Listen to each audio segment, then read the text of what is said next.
সমুদ্র দেখতে যতটা সুন্দর তার চেয়ে অনেক বেশি ভয়ঙ্কর।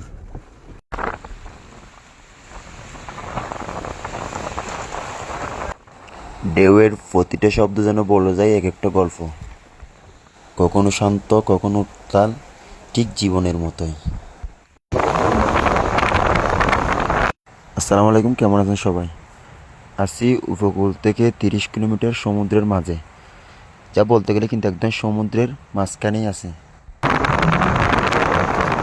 বাতাস আর ঢেউ মিলে কিন্তু সমুদ্রকে একদম অশান্ত করে ফেলছে।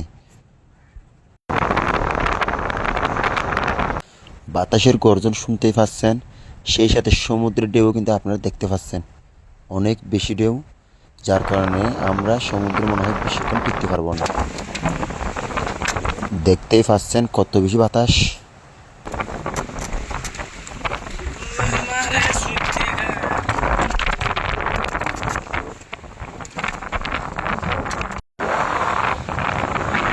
এই হচ্ছে সমুদ্রের ঢেউয়ের অবস্থা।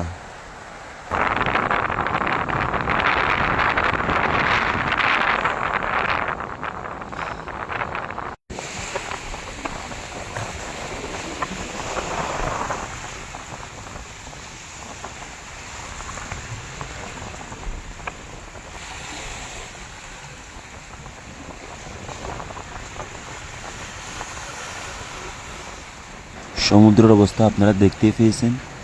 আশা করি ভিডিওটি আপনাদের ভালো লাগেছে। দেখা হচ্ছে এরপরের কোনো ভিডিওতে। সেই পর্যন্ত ভালো থাকবেন, সুস্থ থাকবেন। আল্লাহ হাফিজ।